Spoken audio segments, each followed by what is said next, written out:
Hello Internet, welcome back to Ox Tools, I'm Tom. So what we're talking about tonight is, and I get a fair number of questions about this, is tools for the apprentice. We call this toolbox loadout, or what tools should a machinist apprentice have, okay? And you know, there's multiple answers to that question, and it will depend on the type of shop that you're working in. But there'll be tools that are common across all of those things and useful across many different flavors of shops. So what I've done is I've compiled a list, and this will be available to you online. There's some links in the description, so you can download this list yourself and add to it or compare your toolbox to it or whatever, okay? But what we're going to do is we'll kind of break it down a little bit, and then what I thought we would do is pull all these tools out, and we can talk about each tool, and we'll actually put it in a toolbox, okay? And I'll show you kind of how I like to organize my toolbox, okay? So let's get started. Let's not talk about it more. Let's get started because it's fun to look at tools, right? All right. So what I've done here, the way I've organized this, is kind of by time, okay? So, you know, if you're just starting from ground zero with your tool collecting, okay? So when you show up for a job, all right, there's day one, okay? And then there's 3 months after you've been there, then there's 6 months after you've been there, then there's a year that you've been there, okay? So your needs for tools are different at each one of those junctures, okay? So your first day, you don't need everything everything in a box and kind of ready to go. You don't know what kind of work's going to get assigned to you, okay? And most likely it's not, you know, if you're starting as a brand new apprentice machinist, you're not going to be required to have every single thing. That does not mean that you should show up empty-handed, okay? So let's start with day one, and what you should have in your kit day one when you show up to work. So we're just going to make the assumption that you've got the job, you've got an offer, and you're starting on Monday. And you know, what do you bring to work, right? Okay, your thinking cap for one. All right. So let me grab some stuff, and we'll lay it out on the bench, and we'll start putting it in the toolbox. Now, the toolbox is not something that you would necessarily have on day one, okay? But it's just a convenient place to land these things as we talk about them, okay? Put that up there. Okay, so here's kind of the day one kit, and this is, you know, this is my opinion, and you know, from years of experience and having quite a few apprentices and trainees that I've worked with. So, and we'll go through this, okay? So let's start over here. You need some kind of cutting tool, okay? So either get in the habit of carrying a good pocket knife or get yourself a utility knife, and so that you have your own, okay? You don't want to borrow one. You want to have it handy. So actually, the pocket knife is probably the best, but you want some kind of cutting tool. Apprentices, a lot of times they, you know, they end up cutting up boxes and doing things that just kind of help the shop in general. So have your own knife, okay? Utility knife's a good choice because if you lose it, you don't really care about it, okay? And you just get another one, okay? Start your career off right and just get yourself a tape measure and get used to carrying it around, okay? That's, you know, if you don't have to walk and go get this, you're faster than the other guy, okay? And this makes you do better work because you're always constantly measuring things. When somebody asks for something that's 12 inches, you're measuring it 12 inches. Or if they're asking you for 300 millimeters, you give them 300 millimeters, okay? This one's kind of neat because it's a 10-foot, but it's also 3 meters, so it's inches on top and millimeters on the bottom. So it's kind of nice that way. And these are pretty cheap, so you know, and they wear out. Okay, ideally they wear out. You know, they should wear out. Now this one, I took the clip off of it because I put it in my pocket. Okay. Mechanical pencil or a pen, something to write with, okay? You definitely want that. And, you know, you should be carrying your own Sharpie around too, at least one. And I like the blues. They're, you know, they seem to last longer, and they're wetter than the black ones. Wear a shirt with pockets, and just get used to carrying these 3 items with you, or actually 4 items, all day long. And this feature, this little kit right here, just these 4 things will make you faster than many guys that have been in the shop for years. Okay, if you don't have to walk to go get a scale, if you don't have to walk to go get a marker, you are incrementally faster than the next guy. Okay, and this is, you know, you're checking your work all the time, right? If you have this tool with you. If you don't have it with you, the inclination to go get it and check your work is just slightly less. So I recommend that you carry, that's your everyday carry there. Okay. So I still am a pen and paper guy, you know, guys have phones nowadays, and they can take notes on their phones, but nothing beats pen and paper for speed. And when people tell you things, write them down, okay? And the the faintest line on paper is better than the best memory any day. And so paper notebooks are good. And I also have on here that you should have a calculator. But most phones nowadays have calculators on them, and guys are carrying their phones around with them. So when you're in the shop, your phone is a tool, it's not a toy, okay? And if you're on it, you should be calculating something or looking up a cutting speed, not texting with your buddies on Instagram, okay? So, and then you should have a pair of gloves when you show up, leather or some mechanics gloves or something like that.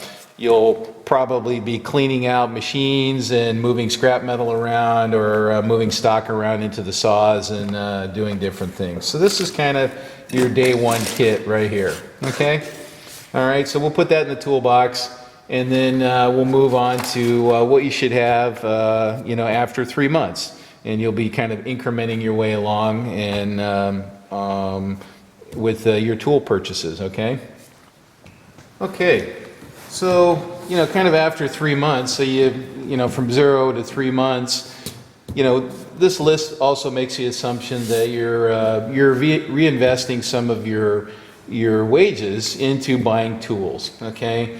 And if you're not, you should be, because if this is going to be your future, you literally are investing in your future. So, you know, buy what you can when you can. Yes, it should hurt a little bit. And instead of going out for beers with your buddies, you know, cruise Craigslist or go to the hardware store and pick up a few items off of your list every week, ideally. Okay. So after 3 months, you should have some kind of little place to keep all your tools. This is a Kennedy Machinist box. It's a small one. I believe it's a 520 model. Yeah, 520.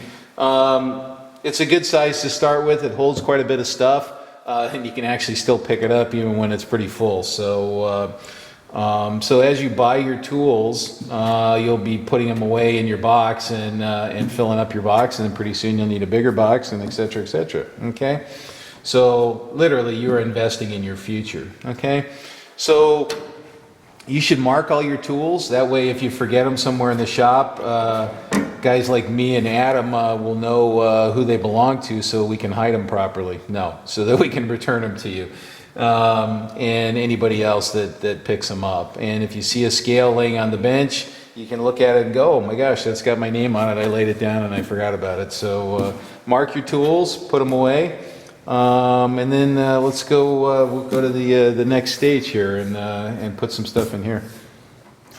All right, so let's start here. So the first item after 3 months, you need your own Allen wrenches, okay? So you should have inch and metric sizes.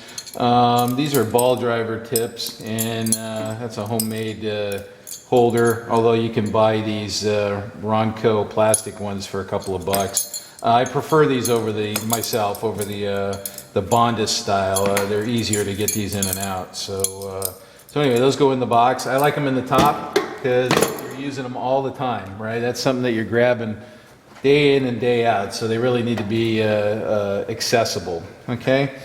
So next thing here is I got a small ball peen hammer, 8 to 12 ounce. This is an 8 ounce here, Stanley. Anyway, you need a little hammer, all right? I keep my hammer handy. In this drawer, I'm showing you my layout too while we're at it, so, okay.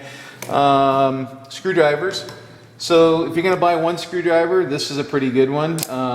If you take it with you across the shop, you've got multiple sizes of bits and you know, either direction, right? Small Phillips, large Phillips, and flat blade. These also work in cordless drills too for driving screws. So if you're going to get one screwdriver, that covers a lot of ground for one screwdriver, and those are pretty modestly priced. Okay, 6-inch file. You know, the shop may supply these, okay, but you're going to want to have your own. Make sure you got a nice handle on it, okay. A very important tool in the shop. You're constantly deburring things, and so you should at least have one of those after a couple of months of your own, okay. Adjustable wrenches or crescent wrenches, a couple of them. This is an 8-inch and this is a 6-inch, okay, 150 millimeters. And now these are the super wide variety here that I happen to like, and they open up extra wide. Once again, these are all pretty inexpensive items and should be well within your budget in 3 months, okay? You know, and you don't have to buy this, you know, the Snap-on once you get started. You know, you can always upgrade, okay? Next item is a couple measuring tools here. 6-inch calipers, okay? So yeah, some people might argue that you want these on day one, but I'm gonna say, you know, you can wait a little while. I mean, that's $100 right there when you catch them on sale, okay? So, you know, you're an apprentice and you're starting out at 8 or 12 or 15 bucks an hour or whatever it is, right? And you know, maybe you got to pay rent and insurance on your car and all that stuff. So a reasonable boss will give you a little bit of time to get something like that. So those need to be accessible too. And then we have our venerable 0 to 1 micrometer. Cruise eBay, Craigslist, you can find this stuff relatively cheap. So, you know, these two on Craigslist or eBay in really good shape, you know, a $100 bill would get both of these without too much trouble. Or you can buy new and catch them on sale on Enco or something like that, okay? All right, so that's our kind of our 3-month thing. So, you know, bosses look for this kind of behavior, you know, that you're regularly buying things, you're adding them to your box, and you're using your tools, okay? Yeah, I got one of those, and you grab it out of your box and you go. You know, something I forgot to mention on the 6-inch scale is if you're going to buy one, this is a good one here. It's inches on one side and then it's metric on the other. So you kind of kill 2 birds with 1 stone. So you should be prepared for, you know, metric only shops, and it's just, you know, it's coming, guys. So better get used to it. Okay, so now let me gather up the 6-month stuff and then we'll go over that. All right, here's the next batch. So we did the 3 months. Now we've come to the end of 6 months now, and these are what I believe the tools that you should kind of have at that point after 6 months on the job. Okay, so first item on the list, I'm just going to go by the list, is a 3-corner scraper. It's for deburring. You can make this out of an old file. You can also buy them brand new from McMaster. They're a few dollars. So important tool. You're constantly deburring, so you need that. Okay, and I keep that on the top. I call these whirly gigs. So these are rotary deburring tools, and this is a Noga brand here, which is a real nice one. These are pretty modestly priced. You know, you can get them on sale from Enco, and they're pretty cheap. So also keep that in the top of the box. You're using that all the time, okay? Now this one's a little bit weird. So I think that every machinist should have a pair of their own snips, and the reason is you're cutting strapping on pallets, you're cutting little pieces of shim stock, and trimming the edges of things occasionally. So there's just two styles there. These are both left-hand cut because they have red handles. Okay, this is WIS and this is Pro Snip here. Okay. Just one pair is fine, and you know, you gotta load of material and it's strapped down to a pallet. You gotta, you know, or a bundle of rods or something that they put a steel band around. Bink, you just cut it and off you go. So just drop that in the drawer. Set those aside. Okay. Next one, soft face hammer. So I got a couple types here. You only need one. This is a Lixie, which is, it's got shot in there too. And this is a Stanley, which is this is a 14 ounce, and so either one of those is good. The Lixie is quite a bit more expensive than this, so we'll just go with this one here, and that'll go in our hammer drawer in there. Okay, set that aside. All right, hacksaw frame. So a lot of guys really hate the hacksaw, but I'll tell you, you got to cut a little piece of stock off. And somebody's using the saw, a piece of key stock, or a little piece of rod that you're going to use in the lathe, and you just need a little chunk. Hacksaw is faster than the bandsaw, okay? Trust me on that, okay? Up to about, you know, the size of your thumb, something like that.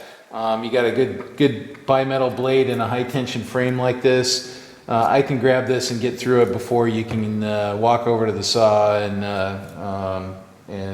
get your cut done. Okay. Now I'm just going to set that up in here. All right, for now. It'll probably end up in that drawer there. Okay, so what's next here? Center punch. So I got two varieties here. We got a round one, and then we have a square one. I prefer the square ones because they don't roll off the bench. They just sit there and don't move, just like you want them to. Although I have this one and use it too. These come in a bunch of different sizes, and this is a Starrett actually, and they're actually, I don't know, this is like $9 or something like that from Starrett, I think. Okay, so we're going to put that in here. One of those, all right. You just need one. 6-inch needle nose. This is actually pretty important. You're grabbing chips, you know, off of the lathe, out of the chip pan, stuff like that. You don't want to touch that stuff with your hands, so good pair of needle nose or chain nose pliers is a good thing to have. So important. Okay, and then after that we got diagonal cutters. Okay, these are I can't remember what kind these are. Anyway, these are, I think they call these 6-inch here, and so you know, cutting wires and little rods and spacers and things like that. Very handy to have in your kit. You know, a lot of you guys are probably going to have many of these things already. Okay, another file. We're adding another file. This is an 8-inch. Okay, and this is a mill bastard. I'm going to say mill smooth is would be preferred. Okay, and this just happens to be a bastard cut. All right, and then on the same front on files, this is a 3-corner file. And these are great because they're 60 degrees, and you can clean out threads and thread starts with them, and reach into some areas that are hard to get in with a flat file. Okay, so 3-corner file. All right, and what else? Oh, tapping guide. So you know, you may be doing some hand tapping. Now these are homemade, and this is a great little first shop project. You can make a block of steel and drill a hole that fits the tap. The tap will pass through easily, okay, but not bind up the tap. And then you know, you put these on a surface and it gets you started nice and straight. So the boss will yell at you if your tap hole's crooked. So use a block. There's a different style made out of a piece of hex, okay, and got surface ground, okay. So that's something that, you know, you can make in your spare time or lunchtime or after work or something like that, okay. We'll put that up on the top. All right. And, oh, this is actually pretty important here. This is a pair of tweezers. Trust me, you're going to need them.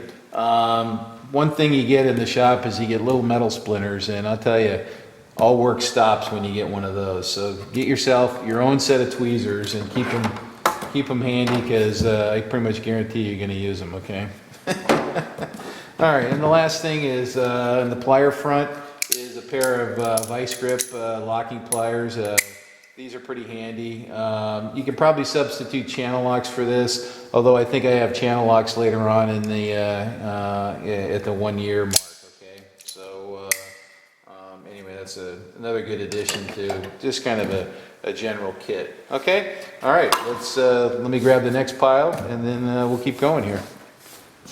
Okay, so now we're starting to get into the more expensive stuff, I would say.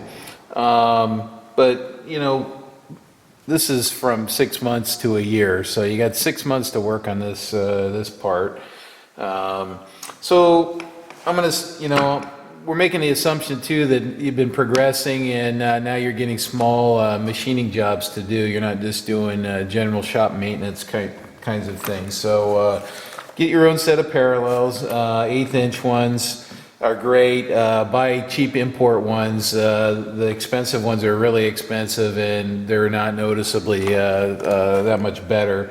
And they're going to get chowdered up. So, but it's really nice to have your own, and it's also very nice to have them accessible to you very quickly. So I keep those, in the top of the box. All right.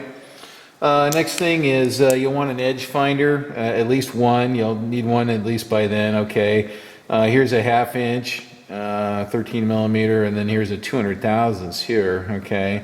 So, and we're going to put those in with I call it the pointy drawer, actually. So it's the, you know, pointers and punches and things with a point. So I'll go ahead and put that one in there too, okay. Thread pitch gauges, inch and metric, okay. You may be checking a variety of nuts and bolts, okay.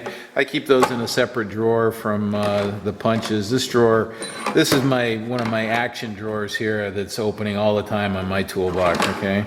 So thread pitch gauges, inch and metric. What's after that? Tap handles. So we got a variety of tap handles here. I suggest 2. Small one for, you know, small taps up to, say, number 10, and then a larger one that'll hold larger taps up to 1/2 inch. And then you may want a tap wrench too, which actually you can get a lot more leverage with too. So this depends, once again, you know, how the work's going in the shop too. You know, the order here isn't absolute by any means, and all right, so let's see here. Put the tapping goodies in there. Ooh, that barely fits in that one. Okay. All right. You know what? I'm not going to worry about it.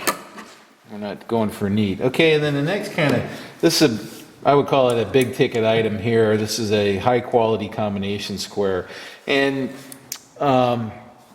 you can probably get away with just buying the square head and the blade, okay? But you should have a good one. And this is a Starrett here. Lufkin is good. Old Lufkin, you know, which you can buy off eBay. Brown and Sharp. And Mitutoyo makes a good one. This is forged and hardened. And if you check these, okay, with a comparator or something like that, they're better than 2/1000ths over 12 inches, which is pretty good even for machinist work, okay? So you can put a plate up on the mill and you can square it to a jaw or something like that and get it that close just with a combination square, okay? And this is also nice for squaring up the quill on a manual machine if you happen to move it. You can get it there real quick with that. And then this is a protractor here. Okay, this is the kind that, this is what they call a non-reversing? Yeah, non-reversing, and it goes all the way around, okay? And if you're going to get one, that's the one to get, okay?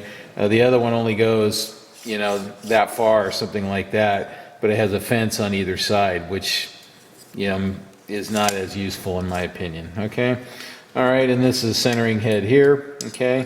For centering on rounds, that's also very handy. So we're going to put that in the measuring drawer, okay?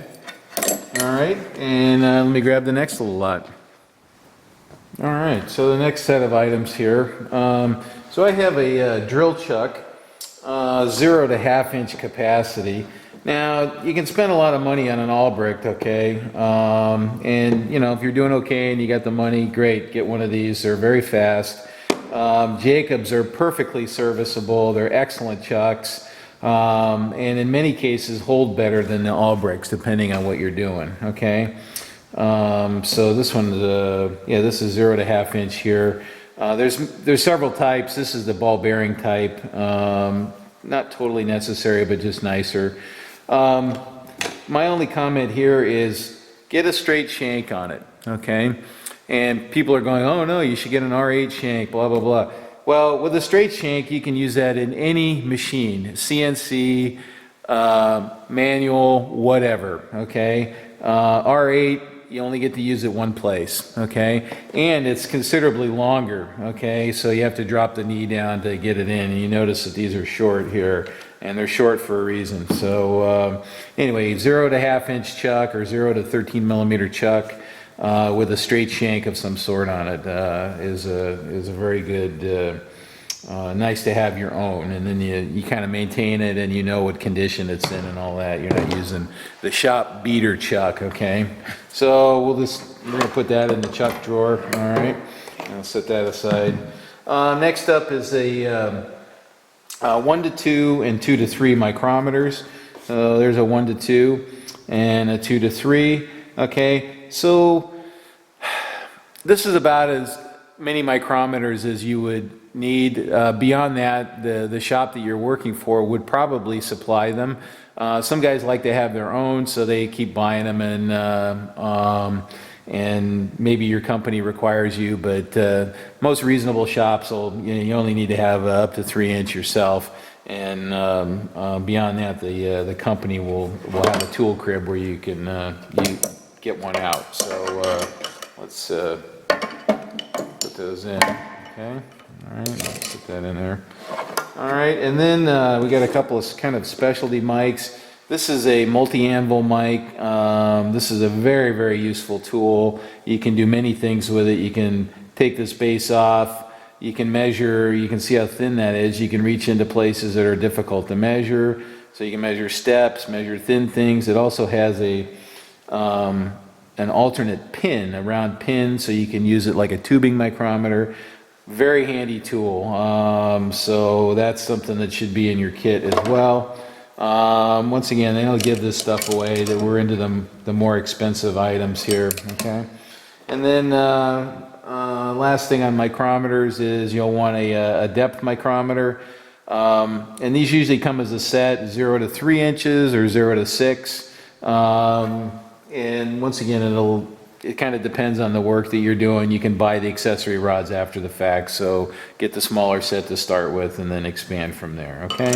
So depth micrometer. And I'm not doing a fancy job of arranging in here. Okay, and then the last thing for this particular segment, we got more to go on the up to 1 year segment, but you'll need a simple protractor. These are great for just double checking your angles and tool bits and things like that, and setups. So very handy and reasonably priced. So this is a Helios here, which I think is a German one. Yeah, German.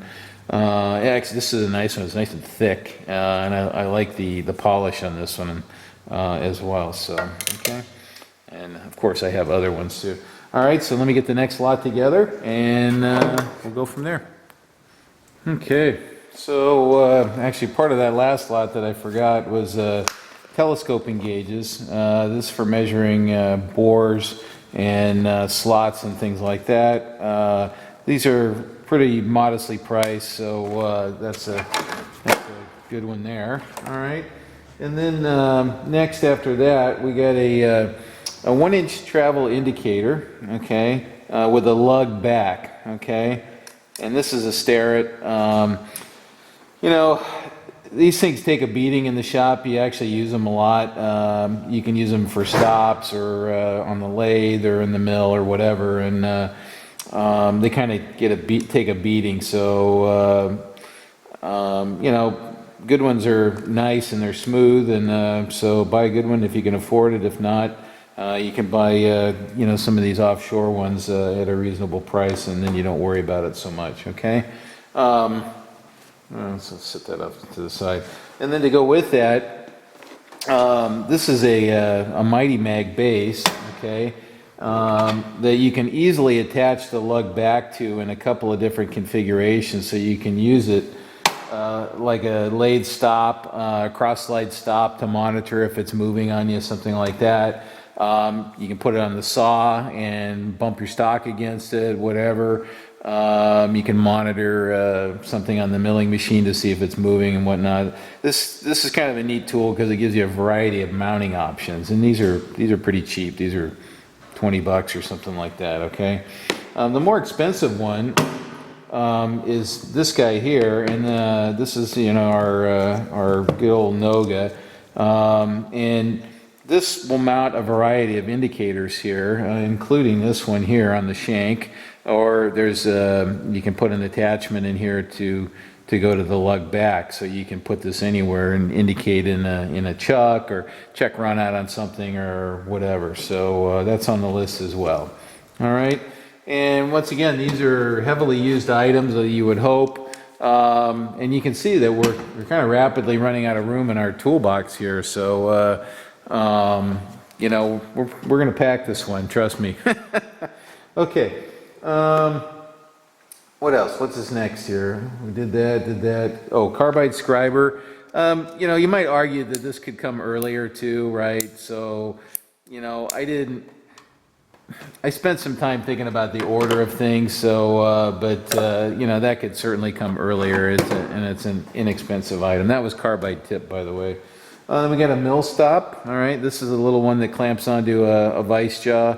And once again, this is an evening project, you know, that you can work on after hours or whatever, if the shop lets you, okay?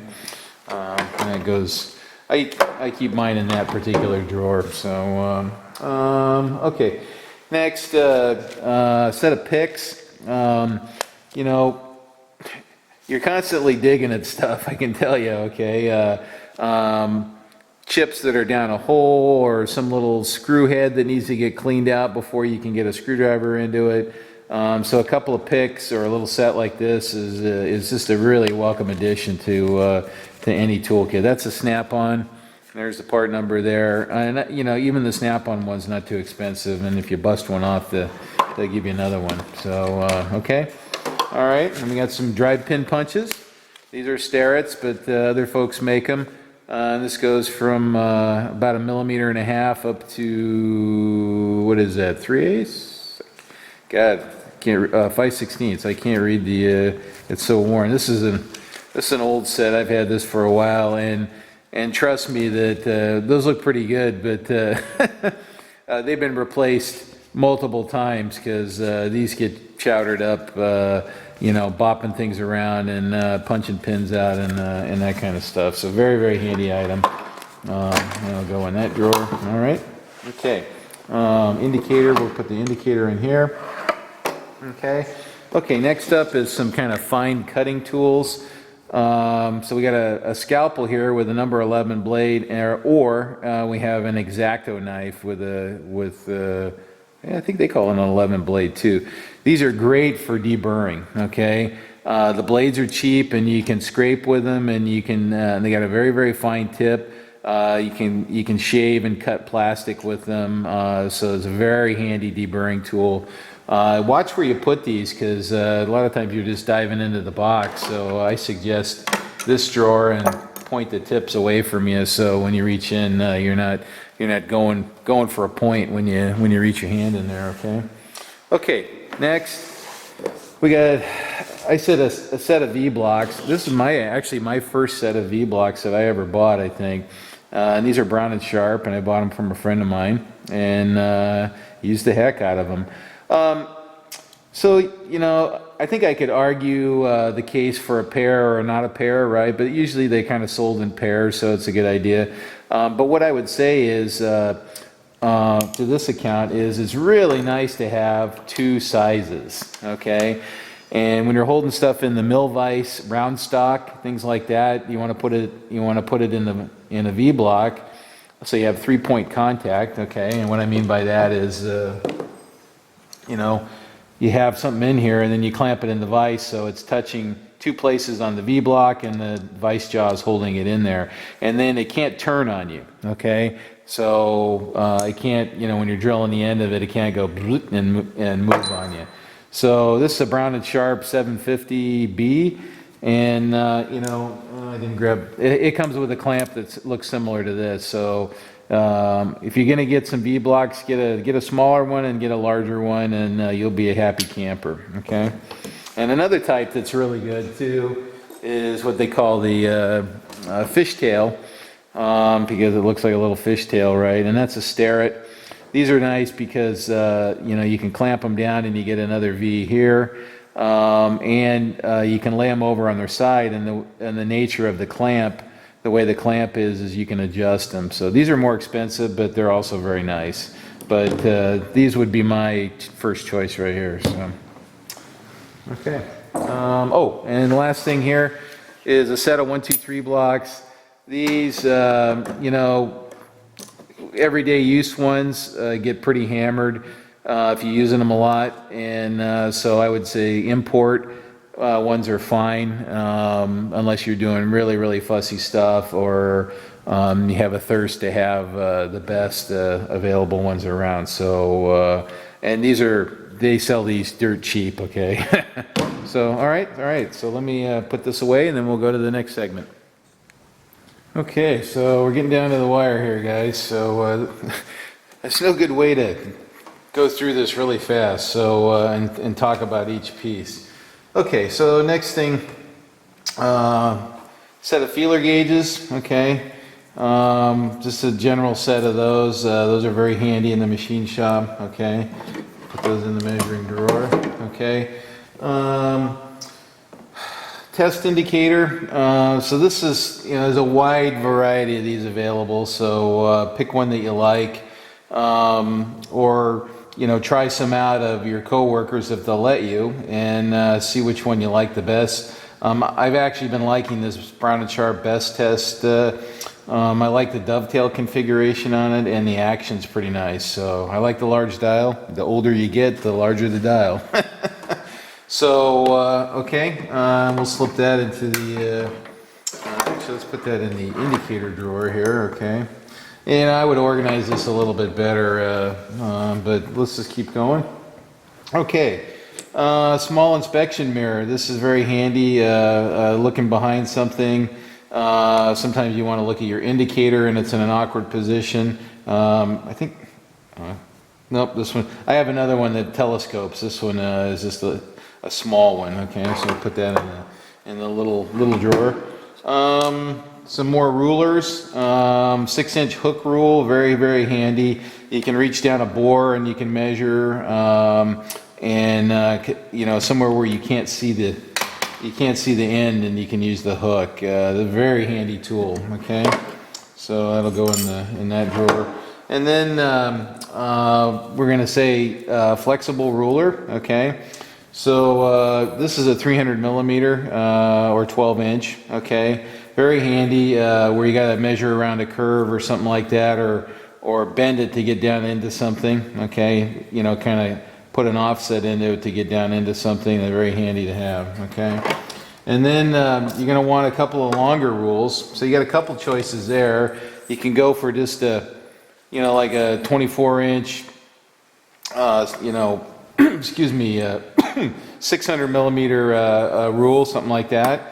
Now, unfortunately, that does not fit in this box, and there's no good way to get it in here. You can kind of put it in like that. You know, you may want to wait on that. An option is to kind of upgrade and get the 24-inch scale for the combination square, which I find more useful myself. Well, not more useful, just useful. Okay. You know, no pros or cons, although this kind of does double duty here.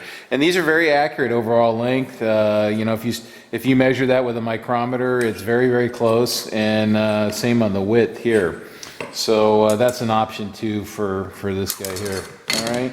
Now you can make a little tube that sits on the side of your tool chest and hangs on the side, and then it's got a cap, and you can put your long rules in there. That works too. Okay. Then we got a solid square or a machinist square. Okay. This particular one has beveled edges. These are very accurate, and you can use these for squaring stuff up in the mill when you put it in there to do the ends and whatnot. So we'll put that in this drawer here. Okay, actually, flip it around, go that way. All right, 6-inch dividers. You know,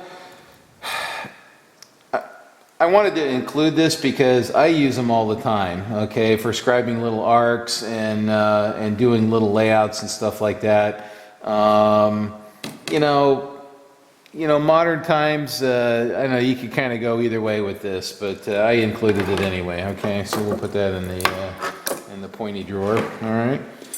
Fishtail gauge, you know, uses for checking tool bits, threading tools. You know, I don't know. You know, not a lot of guys are grinding their own tool bits anymore, so this is starting to, I would say, become, I don't know, less useful than it was. But I still use mine all the time because I cut a lot of threads, and also this has the double depth of thread printed right on it. So pick one of those up too and put it in your toolbox. Okay. This is a jeweler's loop. Okay, now this is actually a really handy tool. So for one, for getting splinters out, okay, number one use. The other use is for inspecting inserts, okay? And even you folks out there with really good eyesight, when you look at an insert under magnification, sometimes it tells you a very different story of why the insert's not performing.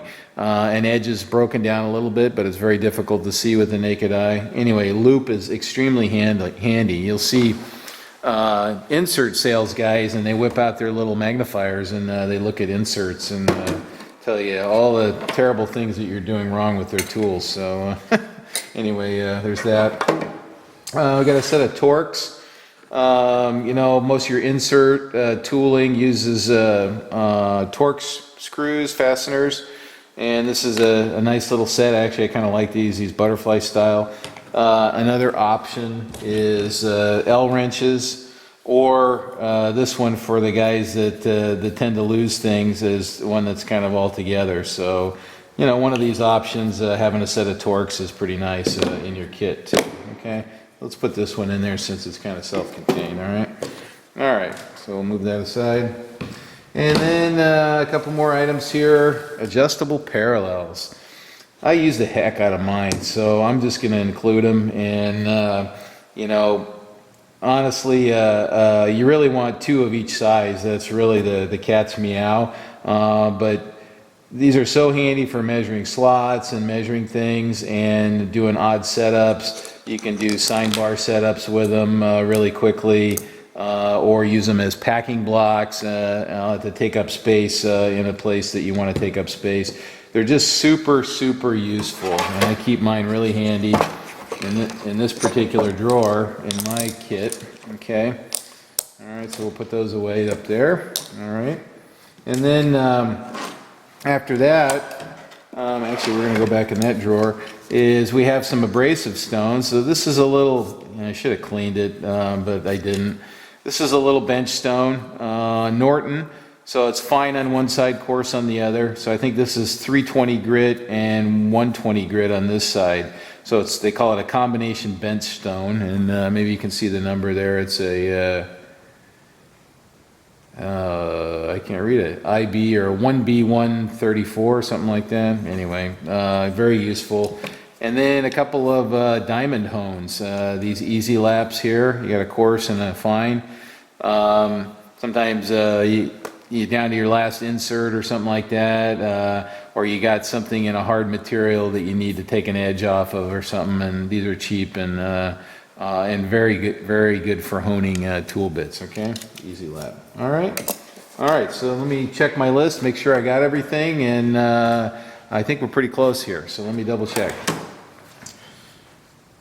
All right, so I think we got it now. I pretty much covered it. Well, I covered everything on my list. Okay, so kind of after 1 year, this would be a nice kit to have. So this is something that you can operate with for quite a while. And the 1 year thing is not an exact thing. The key is that you're making regular contributions to your future. Okay, and this is about your future, right? Becoming a machinist or a highly skilled mechanic, right? Is having the tools at your fingertips, your own tools that you know the condition and you're used to using them and all that. So you really, if this is your career, you're really investing in your future. Okay, it's just kind of like going to school, right? Some people go to college, some people buy tools and learn how to use them. Okay, and some people do both. Okay. Anyway, this list is available online, so look in the description and you'll find a link to a PDF of this particular list. Feel free to download that and share it anywhere you like. I expect a lot of comments on this particular video of all the stuff that I forgot to put in there. And but the bottom line is you can't really put a kit together that covers everything. It just depends on the shop, depends on the nature of work. You might end up working in a shipyard and all these tools are way too small. So it just really depends, okay? But these tools and these are certainly the thought behind all these is kind of universal across the board. Hey, you might end up in a shop that just exclusively does grinding. Okay, so you might have 10 indicators and no 1, 2, 3 blocks, for example. Who knows, right? So anyway, I hope you liked it. Sorry, I don't think there's a good way to make a short video like this, and I hope you got something out of it. And comment, and if you like this kind of content, let me know, and please subscribe because that helps me. And have a nice day. We'll see you later. You know what? I did forget something. And this is more of a self-preservation thing for me. A lot of guys are going to scream bloody murder that I didn't mention Machinery's Handbook. And sure, Machinery's Handbook is a nice addition to your kit. Okay, but it's 2016 right now, and your online resources that you have available to you at your fingertips, in your pocket, in your phone, are potentially much greater than Machinery's Handbook, and it's quicker to find. Okay, so I could go either way on that. And yeah, sure, get the book. It's great because it's really the standards of industry, and sometimes that is hard to sort when you're looking at a bunch of web results, web hits. In these modern times, you have these wonderful devices that you can look a lot of this stuff up with much quicker than you can find in a book. And as you can see, there's no room left in here to put a Machinery's Handbook, so we barely got enough room for the stuff that we have. Okay, but by all means, get one because you learn things that you didn't even know that you needed to learn by flipping through the book. Okay, it's kind of like surfing, but with a very, very narrow focus. Okay, anyway, get a Machinery's Handbook too.